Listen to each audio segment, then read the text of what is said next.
I'm about to make my obsession into everyone's problem.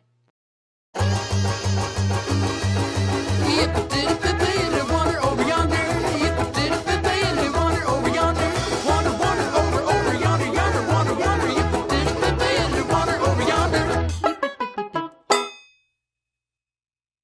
All the cool kids still rock with Wander Over Yonder. If you're an unfortunate soul that doesn't have a clue what on Earth or elsewhere is going on, allow me to explain. Wander Over Yonder was a Disney cartoon that started in 2013 and met its untimely demise in 2016. Because Disney literally got bored. I will never forgive them. Ever.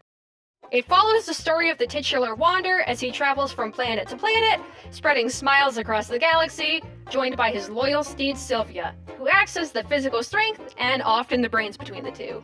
Season 1 is episodic, meaning each individual segment stands on its own, and you could pretty much just watch it in whatever order and you're fine. Season 2, however, has a pretty loose but still significant storyline. You'd probably have to watch most of it in order for it to make much sense, but there's not any huge reveals that you'd be spoiling or anything, aside from the end of My Fair Lady. Mostly, you'd probably just be left wondering who someone is or what a specific reference means. But this video is not just about Wander Over Yonder as a whole. For today, I want to narrow in on two characters specifically and why I think they work so well together. Wander and Sylvia pretty much function as a unit. Anywhere Wander goes, Sylvia follows, and vice versa on some occasions. For the most part, they tend to, pardon the joke, wander aimlessly. But there have been some Sylvia-centric episodes where she takes the reins. I'll stop now. I'm sorry. In storytelling, a foil is a character who's presented as a contrast to a second character so as to point to or show to advantage some aspect of the second character. So basically, any pair of characters that are opposites in order to highlight what's strong about each other. An example that most people are familiar with would be a duo like Squidward and SpongeBob.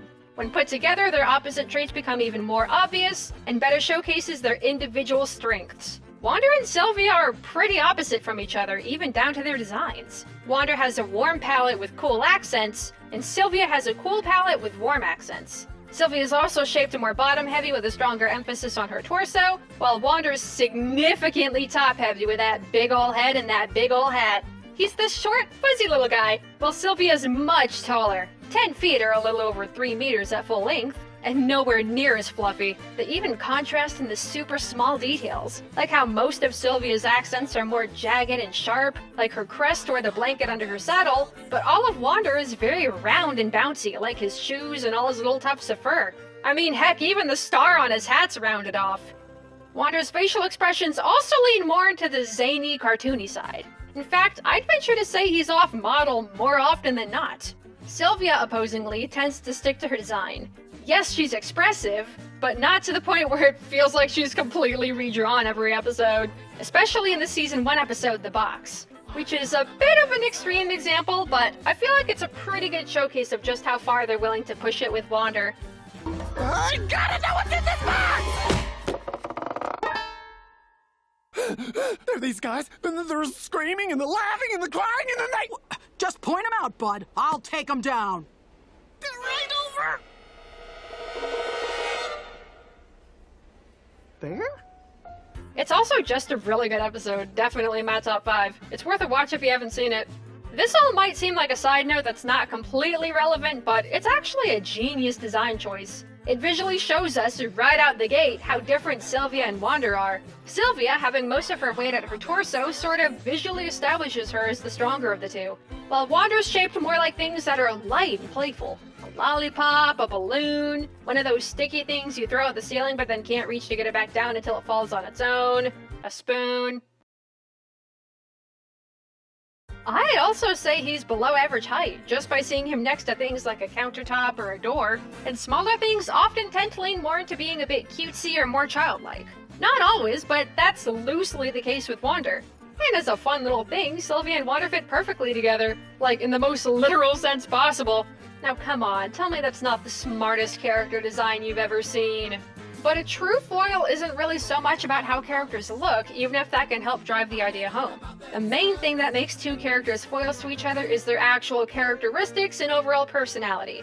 Let's just start off by making a quick chart for these two. We'll have Sylvia on this side and Wander on the other. Sylvia is fairly rational and tends to have more of a realist's outlook. She's also physically strong and sort of a potty mouth. She also has a bit of a habit of taking things at face value to try and keep Wander and herself safe. Wander, on the other hand, can be kind of impulsive even though he always has the right intentions, and he is no doubt an optimist. However, he's not as physically strong. He also keeps his language much cleaner than Sylvia and prefers to look deeper into things rather than just assuming they are how they seem, even if that might put him in danger. This is a very rudimentary chart, but it highlights a few key traits of both these characters and shows how they contrast each other. On their own, Wander and Sylvia are both wonderful characters, but without one of them there, they would be no conflict. But heck, you ask, if they work so well together, why would you want there to be conflict? Well, I'm glad you asked, audience I made up in my head. Wander Over Yonder is very much a character-driven series. While there is some kind of story in Season 2, this is still very loose, and the story that is there is still focused solely on the characters. Especially because it isn't just one consistent location that you can create lore for. The idea of the show is that they are quite literally wandering to spread goodwill through the galaxy. Like, that's not even a pun, that's the plot. And the environment can create conflict, sure, but that would get really repetitive really quick. And for a show that has 80 segments, that would be a ridiculously painful watch more than once. Heck, I'd say most people would barely get through 10 episodes. But when you focus more on the characters, you have so much more room to work with. They react with each other and the environments because of how they feel, not the rest of the world. In fact, even an episode about just an empty void is another one of my top 5, just because the character interactions are so fun to watch. In fact, while I'm on that topic, let's talk about the void.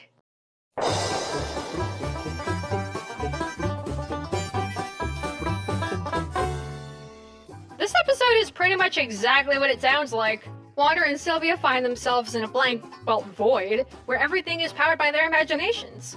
Without having any real world to interact with, they're left entirely to their own devices. So we get to see their realest, rawest, most authentic selves that we might not otherwise get to see. To me, the truest form of a character is how they act when there's nothing around to influence them. And that's exactly what we see with the void.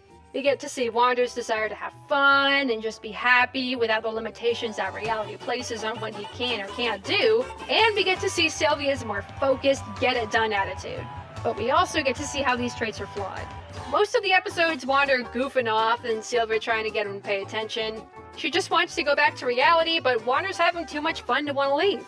The way this seems at first is that Wander only wants to have a bit of fun, but Sylvia's being a stick in the mud, not really interested in playing games or singing songs or any of it. But as the episode progresses, Wander's antics become increasingly outlandish and even a bit self-centered until he ends up literally puppeteering Sylvia to try and force her to have fun with him. And we get a banger of a song this episode, easily one of the best in the series. By this point, Wander and Sylvia's good guy bad guy roles are completely reversed. Sylvia is expressing genuine upset about not being able to return home, while Wander's acting like he's completely oblivious to Sylvia's feelings, even when she's made them clear more than once. This whole episode's actually kinda dark when you think about it, but that isn't entirely on topic, so it'd have to be its own video. Let me know if you want me to just talk about the void and why I find it a bit unsettling. But one thing I find incredible about it is that through the whole episode, even as their roles shift, they remain total opposites without any overlap. Their actual actions never change, rather the portrayal of them shifts in tone. This is very watered down, but essentially, we go from Wander right, Sylvia wrong, to Sylvia right, Wander wrong. And why is this related to them being perfect foils? Because an episode like this is only possible when there's no overlap. Even if they had just the tiniest bit too much in common, this story wouldn't have worked without one of them needing to act out of character. If Wander was any more grounded, he would have noticed much sooner that Sylvia was ready to leave, and that would be that. If Sylvia was more comfortable leaning into her childish side, she wouldn't have been too worried about leaving right off the bat. Both of those scenarios fail because of a lack of conflict. In an episode like The Void, where you don't get to just put characters in a dangerous situation, or just add a couple villains into the mix, You need to be able to create an interesting enough problem to even make an episode out of it in the first place. And that's only possible because Wander and Sylvia are perfect foils.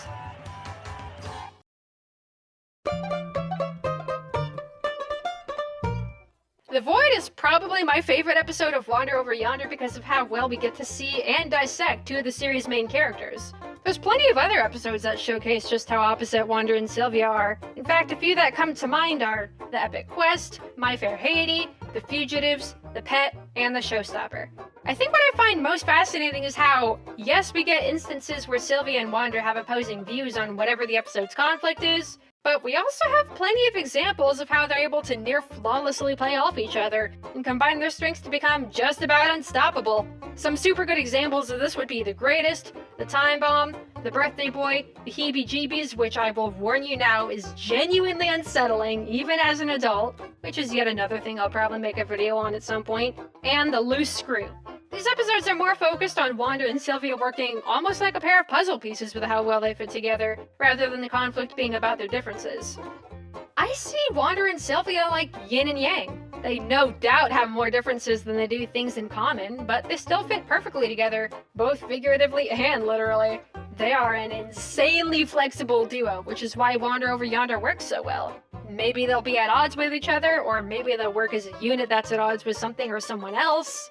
You don't get bored because you never know which one you'll get. Or whether it'll change mid-episode, like I feel like we got to see in The Little Guy. Which is not the first half-hour episode. I don't know why people say that. The first half-hour episode was The Pet. Like, come on, have you even seen the show? If you haven't, and you're new to Wander Over Yonder, I cannot possibly recommend this show with high enough praise. I have only been watching it for about 2 months and it is already my only personality trait. Or on the other side, if you're new to my content, okay, as much as I want to mention this isn't the content I usually make, there is no formula. My channel's just Variety Hour at this point. In my defense, this is a side channel that's intended to be Variety Hour. So over here I can do whatever I want. I'm also stalling because I don't have an outro for this channel. You know what, screw it, I'm gonna be meta. I'm too lazy to come up with an outro, so I'll see y'all later. Oh, wander over yonder and check out this and that. If you wander over yonder, best be sure to wear your hat. All the things that you will see, and you certainly will be free. If you wander over yonder, just you and me.